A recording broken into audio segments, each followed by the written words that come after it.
Lietuvoje lygiai 6:30 ir metas dienos įvykio apžvalgai su TV3 žiniomis. Labas vakaras, aš Mindaugas Vasiliauskas ir štai ką matysite.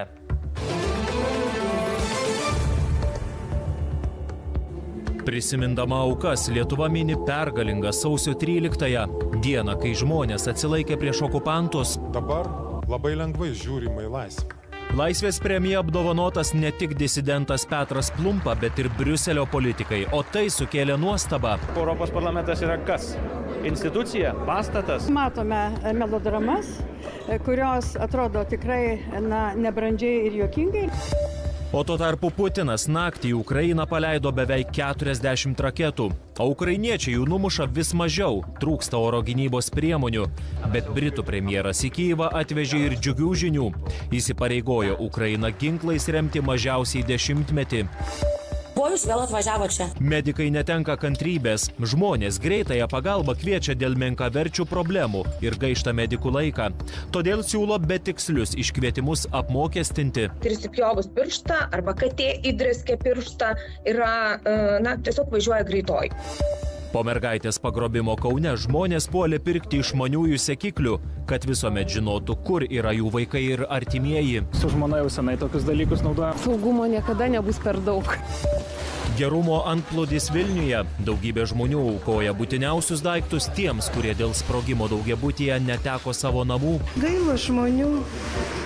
Tokia didelė nelaimė atsitiko. Esam tokioje euforijoje, nes visi esam kaip vienas kumštis.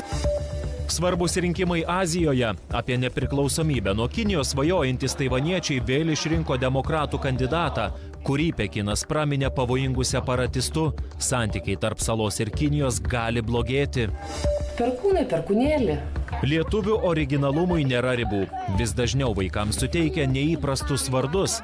Taip auga jaunieji Liuciferiai, Dzeusai ir perkūnai. Jau čia tikrai būtų tas pats, kas Jėzumi Kristumi pakrikštyti vaiką.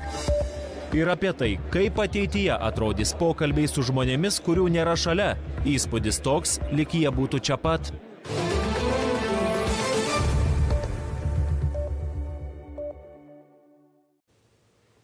Lietuva mini savąją pergalės dieną, kai prieš 30 mečius 91 sausį žmonės apgynė šalies nepriklausomybę nuo sovietinių okupantų. Iškilmingame minėjime Seime pagerbti savo gyvybės ir sveikatą dėl Lietuvos paaukoja laisvės gynėjai. Įteiktos ir tradicinės laisvės premijos. Šiemet skirti 2 apdovanojimai – disidentui Petrui Plumpai ir Europos parlamentui. Būtent sprendimas garbingą apdovanojimą skirti Briuseliui nustebino ne vieną. Pasigirdo kalbų, kad tai tik dalies konservatorių noras įsiteikti įtakingiems užsienio politikams. Beje, savąjį išsišokimą ir vėl surengė skandalistas Antanas Kandrotas Celofanas. Lygiai prieš 33 metus Lietuvą užklupo tamsi, šalta ir kruvina